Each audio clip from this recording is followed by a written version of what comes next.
सदगुरु बंदी छोड़ कबीर साहब के प्रकट दिवस के उपलक्ष्य में इंदौर में ये भव्य सत्संग आयोजित किया गया है। बहुत बड़े भाग हैं उन जीवों के जो सदगुरु बंदी छोड़ कबीर साहब के इस मूल ज्ञान को अपने पूरे जीवन काल में एक बार भी सुन पाते हैं, और उससे भी बड़े भाग होते हैं उन जीवों के जो इस मूल ज्ञान को थोड़ा सा भी समझ पाते हैं। क्योंकि सुनना आसान है, घंटा 2 घंटा सुन के बैठ के चले गए, लेकिन इस ज्ञान को समझना बहुत मुश्किल है। इसको इसलिए समझना मुश्किल है क्योंकि बड़ा अटपट ज्ञान है, ये अटपटा ज्ञान है। क्योंकि जो सारा जगत भगवान के नाम पे, परमात्मा के नाम पे कर रहा है,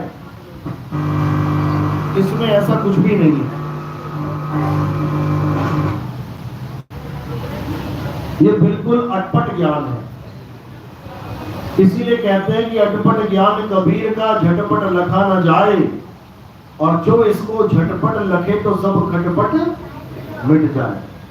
यानी जन्मों जन्मों की जो खटपट है, जन्मों जन्मों से ये जीव जो भटक रहा है मालिक के लिए, जन्मों जन्मों से परमात्मा को प्राप्त करने के लिए नाना प्रकार की पूजा पाठ, हवन यज्ञ, नाना प्रकार की पद्धतियां, नाना प्रकार के स्नान, नाना प्रकार की परिक्रमाएं, पता नहीं क्या क्या करने में लगा हुआ।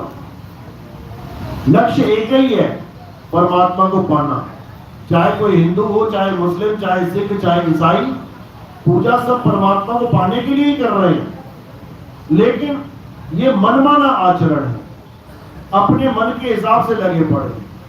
कोई सोच रहा है ये वाली आरती गा लूं तो भगवान खुश हो जाएगा, कोई कह रहा है ये चालीसा पढ़ लूं तो भगवान खुश हो जाएगा, कोई कह रहा 5 टाइम की नमाजें पढ़ लूं तो अल्लाह मिल जाएगा, कोई सोच रहा है प्रेयर कर लूं जाके तो वाहिगुरु मिल जाएगा। तो ये सब मन के खेल चल रहे हैं। परमात्मा एक है, इसमें कोई शक नहीं। तो परमात्मा को प्राप्त करने का रास्ता भी एक ही है, इसमें भी कोई शक नहीं। लेकिन वो रास्ता क्या है, कैसे मिलेगा, कौन बताएगा, कैसे समझाएगा, ये सब आज के सत्संग में आपको समझ में आने वाला है। तो आज का सत्संग शुरू करने से पहले परम पिता परमात्मा के नाम पे जयकार लगाएंगे और फिर सत्संग शुरू करेंगे। बोलिए परम पिता परमात्मा की, सतगुरु बंदी छोड़ कबीर साहेब की, सतगुरु मदनपति साहेब की, दीवान जवाहरपति साहेब की, सतगुरु दुल्हनपति साहेब की, सतगुरु राम सेवक साहेब की, सतगुरु मराठपति साहेब की, कलीनपुर धाम की, सभी हंसों की, पंडाल में आए सभी भक्तों की, इनके माता पिता गुरुदेव की, इनके बाल गोपाल की, इस गांव नगर बस्ती की, आज के आनंद की, सकल हंस को बंदगी साहेब बंदगी सतनाम। तो कबीर साहब इस भवसागर में चारों युगों में आते हैं। सतयुग में सतसुकृत नाम से, त्रेता में मुनिंद्र नाम से, द्वापर में करुणामय नाम से, और कलयुग में कबीर नाम से। चारों युग में आते तो अलग अलग नाम से हैं, लेकिन उद्देश्य एक ही होता है। और क्या उद्देश्य होता है?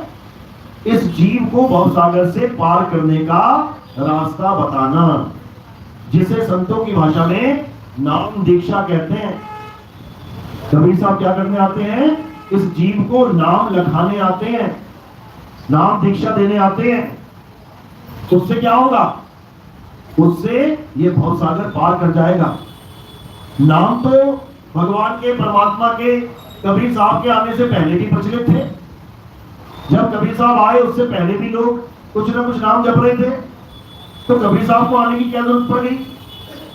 आज इसी को समझना है।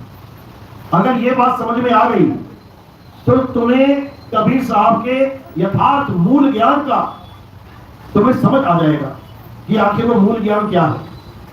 और अगर ये बात समझ में नहीं आई तो तुम उसी पुराने पवित्र ज्ञान में रमे रह जाओगे। भक्ति तो करोगे लेकिन मुक्ति प्राप्त नहीं होगी। यानी कुआं तो खुदवाओगे लेकिन पानी नहीं मिलेगा। कुआं सारी उम्र खोदते रहना, लेकिन बिना पानी का कुआं किस काम का? बिना मुक्ति के भक्ति किस काम की?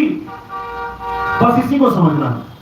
तो कबीर साहब इस संसार में आते हैं सच्चा नाम देने के लिए। ये जीव भी बहुत से नाम लेके बैठा है, लेकिन वो सतनाम नहीं है, सच्चा नाम नहीं है। वो इंसानों के द्वारा बनाए गए कृत्रिम नकली नाम है, जिसको 52 अक्षरी नाम भी कहते हैं। तो कबीर साहब के आने का मकसद क्या था? जीव को इन 52 अक्षरों से बचा के उस आदि नाम से जोड़ना, नकली नाम छुड़वाना और असली नाम से जोड़ना, ताकि इसका कल्याण हो पाए। तो क्या कहते हैं? 52 अक्षर जीव आधारा और आदि अक्षर जीभ्या से न्यारा। कबीर साहब समझा रहे हैं कि ये इंसान, जितने भी इंसान है, किसी भी धर्म का हो, इससे कोई मतलब नहीं, ये 52 अक्षरों को पकड़ के बैठा है। 52 अक्षर जीव आधारा। ये जो जीव है मुंह के अंदर, इसी जीव की वजह से हर धर्म का इंसान, हर जात का इंसान, हर संप्रदाय का इंसान, हर पंथ का इंसान अपने भगवानों के नाम जप के बैठा हुआ है। मात्र इस जीव के कारण, इस जीव के कारण संसार में हजारों लाखों करोड़ों नाम बना दिए गए। अगर ये जीव ना होती, अगर ये जीव ना होती तो इस संसार में कोई नाम ही ना होता। सोचो, ये सारे अक्षर कैसे पैदा होते हैं? इसी जीव के कारण। अ आ इ ई उ ऊ का खा गा, ये सारे अक्षर A B C D E F G, जीव के कारण।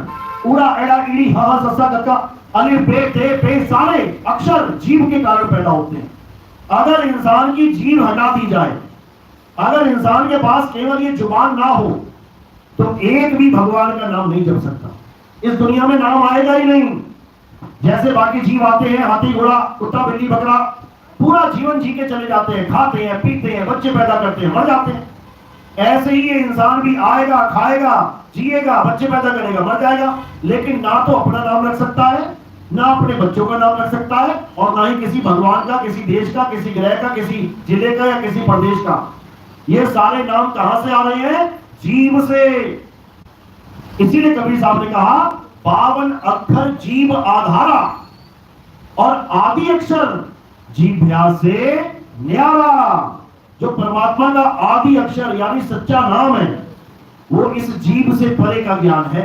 वो ये मंत्र जंतर तंत्र में नहीं आता, वो जपने में नहीं आता, वो अजप्पा है, वो बोलने में नहीं आता, वो अबोल है, वो कहने में नहीं आता, वो अकह है, वो अक्षरों में नहीं आता, वो नियक्षर है। लेकिन इस ज्ञान को कोई समझ नहीं पाता, इसलिए बार बार बार इन्हीं नकली नामों के चक्कर में भटक के इसी संसार में वापस आता रहता है। तो क्या करना है? इन 52 अक्षरों को जान लेना है। ये 52 अक्षर क्या है? ये 52 अक्षर जितनी भी भाषाएं हैं उसमें यूज होते हैं, जितने भी नाम हैं उसमें यूज होते हैं। अगर ये अक्षर गायब कर दिए जाए, हटा दिए जाएं, तो इस संसार के करोड़ों नाम शून्य हो जाएंगे। इसलिए साहिब ने समझाया, कोटि नाम संसार में इनसे मुक्ति ना होए, और गुप्त नाम सतपुरुष का पूछे बिरला कोई। यानी इस दुनिया में हजारों लाखों करोड़ों नाम जपे जा रहे हैं, लेकिन दुख की बात यह है कि एक भी नाम मुक्तिदायक नहीं है। भक्ति तो बनती जाएगी तुम्हारी, पुण्य कर्म तो बनते जाएंगे, क्योंकि जब तप पूजा पाठ हवन यज्ञ ये पुण्य कर्मों में आता है। और चोरी जारी, गालियां देना, मारना कूटना, कत्ल करना, हिंसा करना, ये सब पाप में आता है। तो ये जीव या तो पापी बन जाएगा या पुण्य कर्मी बन जाएगा। इन दोनों के अलावा उसके पास रास्ता ही नहीं है। और कबीर साहब समझा रहे हैं, पाप पुण्य ये दोनों बेड़ी, एक लोहे एक कंचन केड़ी। पाप करोगे तो लोहे की बेड़ियां मिल जाएंगी, पुण्य करोगे तो सोने की बेड़ियां मिल जाएंगी। राजा महाराजा क्या पहनते हैं? गले में बेड़ियां, हाथों में बेड़ियां। देखो जितनी भी चैन पहनते हैं, कैसा डिजाइन है चैन का? बिल्कुल बेड़ी की तरह, लेकिन सोने की है इसलिए अच्छी लग रही है। और लोहे की हो गई तो कह दोगे मैं कैदी बन गया। कहने का मतलब ये दोनों ही मुक्तिदायक नहीं है। मुक्ति किससे होगी? गुप्त नाम सतपुरुष का पूछे बिरला कोई। वो परमपिता परमात्मा का जो गुप्त नाम, सच्चा नाम है, उसे कोई बिरला ही जान सकता है। और वो बिरला कौन है? जिसके जीवन में भेदी सतगुरु आ जाए। अगर जपी तपी सन्यासी आ गया तो काम बनने वाला नहीं है। भेदी सदगुरु आए तुम्हारे जीवन में, तब काम बनेगा। तो क्या कहते हैं मदन साहिब, सोई गुरु पूरा कहावे, जो दो अक्षर का भेद बतावे, एक छुड़ावे एक लखावे, तब प्राणी निज घर पहुंचावे। कहते हैं अगर तुम्हारे जीवन में ऐसा गुरु आ गया जो दो प्रकार के अक्षरों का ज्ञान दे दे, एक अक्षर ये मुंह से बोलने वाले अक्षर, ये 52 अक्षर, ये जुबानी अक्षर, ये कहने में आने वाले अक्षर, जिसके लिए क्या बोला साहिब ने, शब्द शब्द सब कोई कहे, वह तो शब्द विदे, और जीपा पे आवे नहीं, निरख परख कर ले। यानी वो सच्चा नाम जीभ पे नहीं आता, वो बोलने लिखने पढ़ने में नहीं आता, वो हिंदी पंजाबी उर्दू फारसी में नहीं आता, वो कोई नाम है ही नहीं, वो एक वस्तु है। उस वस्तु का ज्ञान करने के लिए, उस वस्तु का ज्ञान प्राप्त करने के लिए हमें भेदी गुरु की जरूरत पड़ती है। तो साहिब समझा रहे हैं, वस्तु कहीं और ढूंढे कहीं, कैसे लागे हाथ, और गुप्त वस्तु तब मिले, जब भेदी लीजिए साथ, भेदी लीजिए साथ। ये जपी तपी सन्यासी नहीं कि 1 करोड़ बार नाम जप ले, ये 2 करोड़ बार नाम जप ले, ये सब दोजख में पहुंचा देंगे, नरकों में लेके जाएंगे ये। क्यों? क्योंकि तपोराज राजो नरकम, जब तप करने वाले राजा महाराजा बनते हैं, और महाराजा बनने के बाद अत्याचार करते हैं, एक दूसरे पे चढ़ाई करते हैं, हजारों लाखों सैनिकों को मार देते हैं, इसका पाप भोगने के लिए वो नरकों में जाते हैं। तो तपोराज राजो नरकम, इसलिए कबीर साहब ने जब तप पूजा पाठ का खेड़ा ही छुड़वा दिया।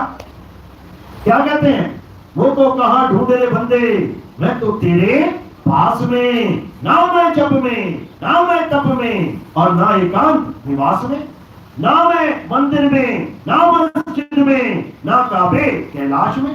बिल्कुल क्लियर कि मैं किसी मंदिर मस्जिद गुरुद्वारे में नहीं रहता भाई, और ना ही मैं किसी जप तप पूजा पाठ से मिलने वाला। अगर मुझे खोजना है तो भेदी गुरु ढूंढ, भेदी लीना साथ में, और दीनी वस्तु लखाए, और कोटि जन्म का पंथ था पद में पहुंचा जाए। अगर भेदी गुरु मिल गया तो समझ लो कि अब कल्याण हो जाएगा। अब 101% तुम्हें परमपिता परमात्मा का ज्ञान होगा, क्योंकि भेदी गुरु सारे संसार से हटा के तुम्हें तुम्हारे आत्म तत्व में खोजने का ज्ञान देता है, क्योंकि परमात्मा कहीं बाहर नहीं, तुम्हारी आत्मा में विराजमान है। श्री गुरु ग्रंथ साहब में ये वाणी दर्ज है, आत्म में राम, राम में आत्म, चीनस गुरुमुख विचारे। यानी जब गुरुमुख का विचार यानी उसका ज्ञान मिलेगा, तब तुम जान पाओगे कि कैसे आत्मा में परमात्मा का वास है। समझा रहे साहिब, जीव तिलमा ही तेल है, और जीव चकमक में आग, तेरा साईं तुझ में है, जाग सके तो जाग। कहां ढूंढने को बोल रहे हैं? क्या मंदिर में बोल रहे हैं, या मस्जिद में बोल रहे हैं, या किसी पत्थर की मूर्ति में बोल रहे हैं? कहां बोल रहे हैं? कह रहे तेरा साईं तुझ में है, और जाग सके तो जाग। कि अगर परमात्मा को खोजना है तो अपने अंदर खोज, तब कल्याण होगा, नहीं तो नहीं होगा। लेकिन अपने अंदर खोजने की जगह ये इंसान इस काया में खोजने लग जाता है।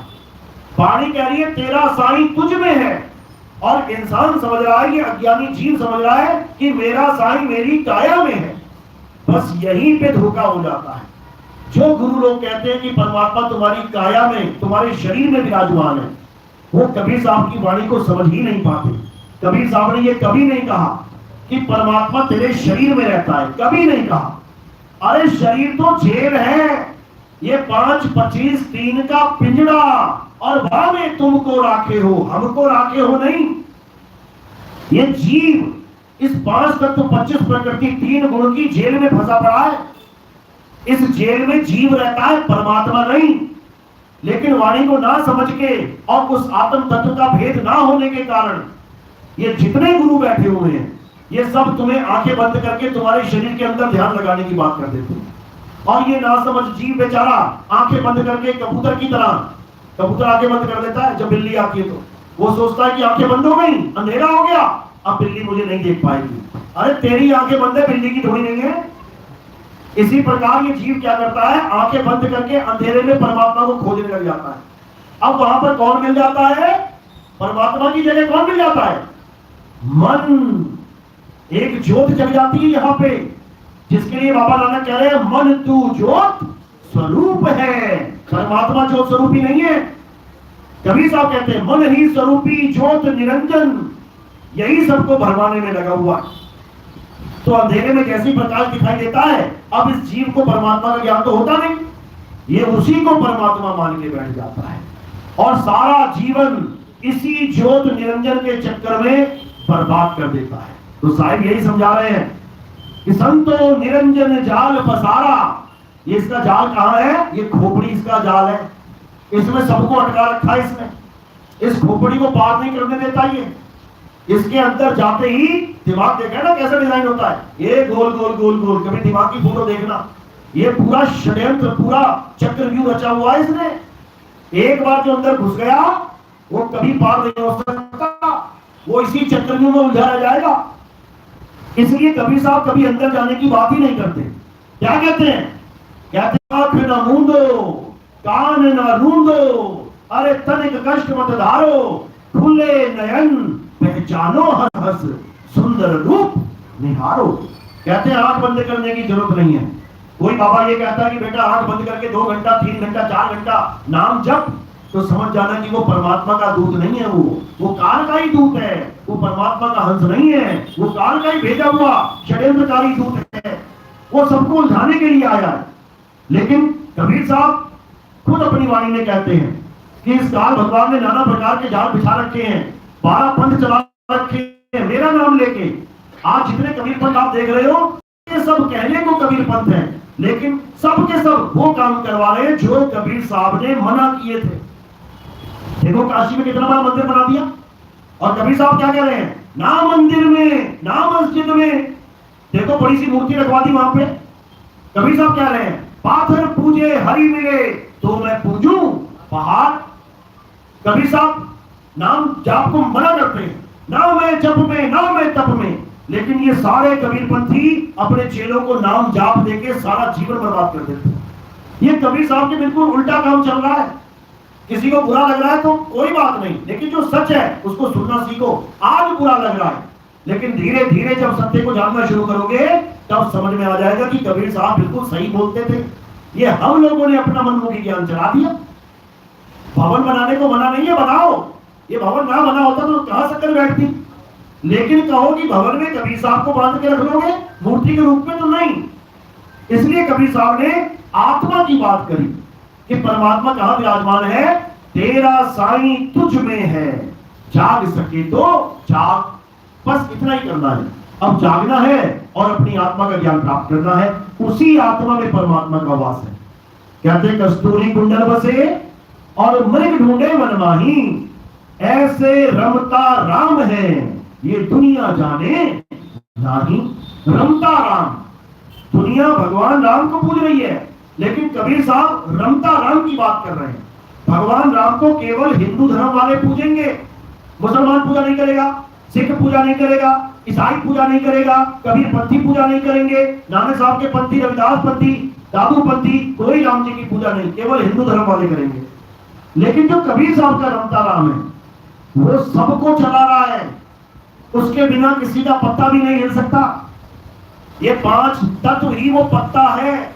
पा से 5 और ता से तत्व, कहते हैं ना उसकी मर्जी के बिना पत्ता नहीं हिल सकता। क्यों नहीं हिल सकता? इतने बड़े बड़े षड्यंत्र हो रहे हैं, इतने बड़े बड़े कत्ल हो रहे हैं, बम फूट रहे हैं, यानी वो ये सब उसकी मर्जी से फूट रहे हैं।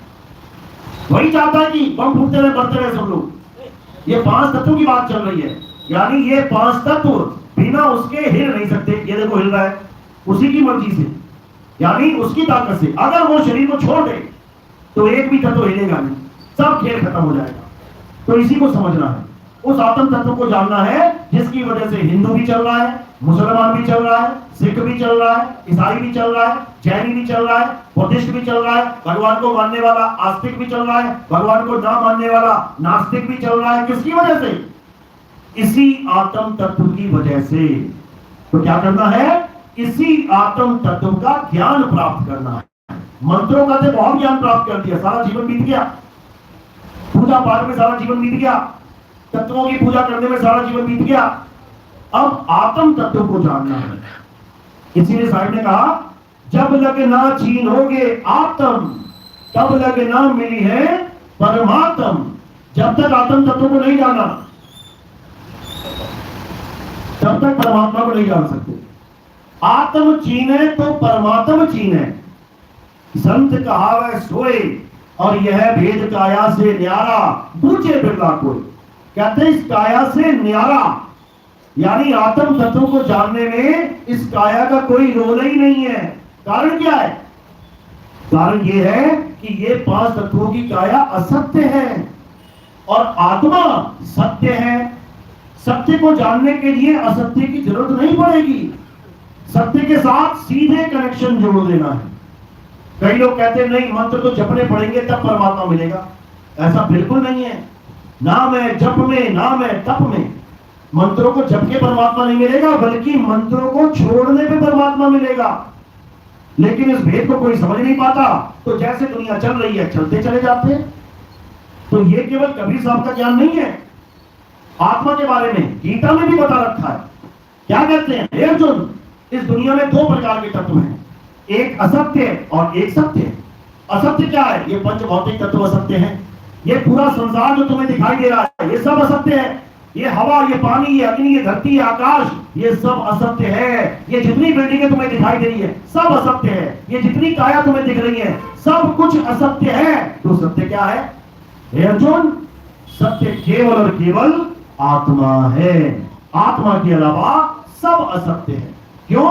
क्योंकि ये जन्मता और मरता है, ये बनता और बिगड़ता है, ये पल पल बदलता है, इसलिए ये सब असत्य है। और सत्य कभी बनता बिगड़ता नहीं है। हे अर्जुन, ये आत्मा ना तो कभी जन्म लेती है और ना ही कभी इसकी मृत्यु होती है। ये आत्मा अजन्मा है, अजन्मा। अब करना क्या है इस आत्मा का? आत्मा तो सबके पास है, सबके पास आत्मा है। घर तो नहीं छूट गई किसी की? साथ में लेके आए हो? चेक कर लो हाथ लगा के एक बार। अगर सबकी आत्मा सबके पास है तो समझ लो ये काया जीवित है। और जैसे ही आत्मा ने काया को छोड़ दिया, ये यही लाश बन के गिर पड़ेगी काया। समझो। तो इस आत्मा को जो हम लेके टहल रहे हैं, करें क्या? क्या करना उसका? क्या करना है? अध्याय 3 17वां श्लोक। हे अर्जुन, जो अपनी आत्मा में रमण करते हैं, जो अपनी आत्मा में तृप्त हैं, जो अपनी आत्मा में संतुष्ट हैं, उनके लिए कोई धार्मिक कर्म कर्तव्य लागू ही नहीं होता।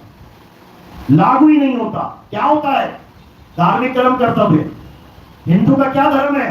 क्या कर्म कर्तव्य है उसके? मंदिर जाए, पूजा करे, पाठ करे, चालीसा पढ़े, आरतियां गाए, भोग लगाए, प्रसाद खाए, घर को आए। मुसलमान का क्या धर्म है?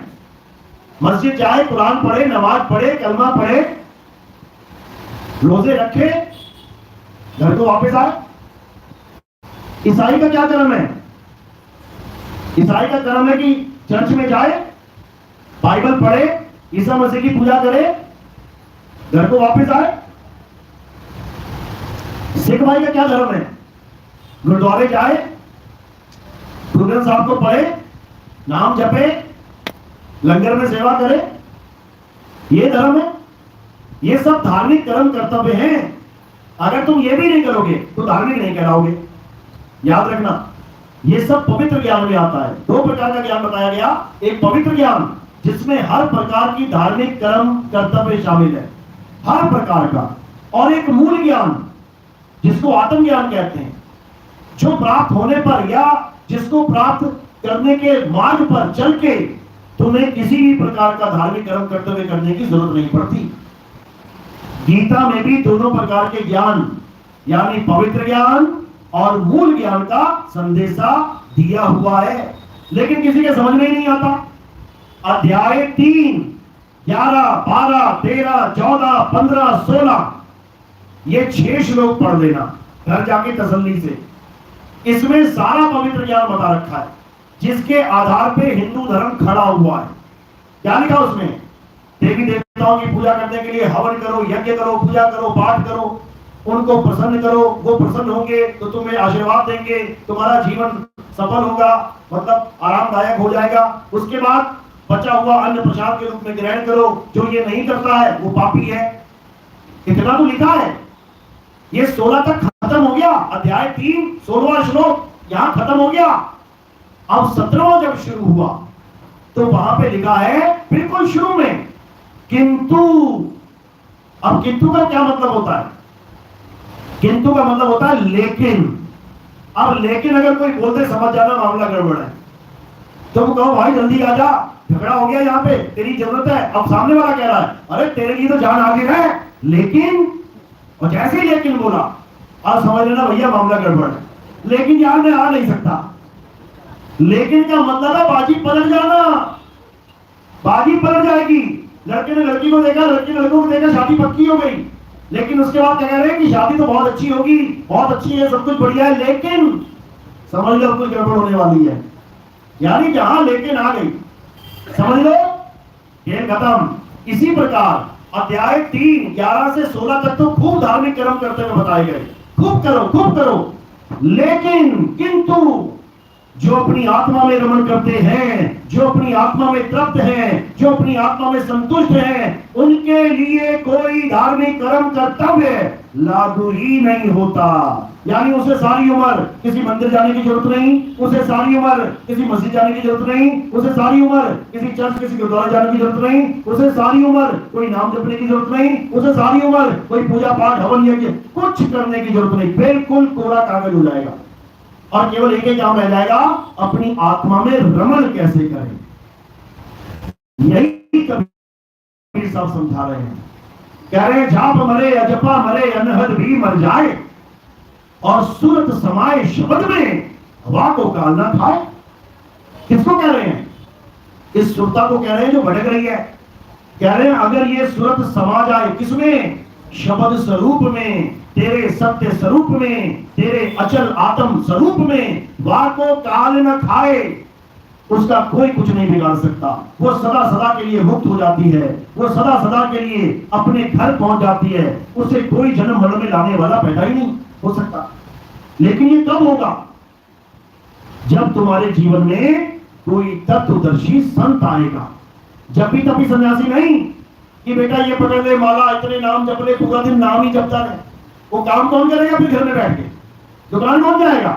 मैं 8 करोड़ बार माला ही जपता रह जाऊंगा, मेरे 20 साल निकल जाएंगे, काम कौन करेगा? तो कबीर साहब इस माला फेरने का बिल्कुल खंडन करते हैं। कह रहे माला तो कर में फिरे और जीव फिरे मुखवाही, ये मनवा दसहु दिसी फिरे, ये तो सिमरन नाही। माला फेरत जुग भया और मिटा न मन का फेर, अरे कर का मन का फेंक के मन का फेर। फिर कह रहे हैं माला फेरू ना हरि भजू और मुख से कहूं ना राम, मेरा हरि मुझे भजे और मैं पाऊं विश्राम। फिर कह रहे हैं अरे भला हुआ मेरी माला टूटी, मैं राम भजन से छूटी और मेरे सिर से टली भला। वो तो ये समझा रहे हैं, लेकिन इन कबीर पंथियों ने माला पकड़ा दी हाथ में, जपो बेटा राम राम, जपो बेटा अल्लाह अल्लाह, जपो बेटा कबीर कबीर। बस इसी को समझना है। क्या करना है? नाम जाप को छोड़ देना है और क्या करना है? आत्म स्वरूप को प्राप्त करना है। कैसे करेंगे? जब हमारे जीवन में कोई तत्वदर्शी संत आएगा। कहां लिखा है ये? गीता में अध्याय 4 34वां श्लोक। हे अर्जुन, अगर तुम सत्य को जानना चाहते हो, अगर तुम सत्य को प्राप्त करना चाहते हो, तो ऐसे तत्वदर्शी संत की शरण में जाओ जिसने आत्म तत्व को जान लिया है। जिसने आत्म तत्व को जान लिया है वही तुम्हें तुम्हारे अचल आत्म तत्व को जना सकता है, वही तुम्हारे सत्य स्वरूप को लखा सकता है। अन्यथा किसी और के पास चले गए, वो तुम्हें मंत्र ही जपवाएगा। कोई कहेगा 2 नाम जप ले, कोई कहेगा 100 नाम जप ले, कोई कहेगा 5 नाम जप ले, कोई कहेगा 50 नाम जप ले। इसी में जीवन बीत जाए।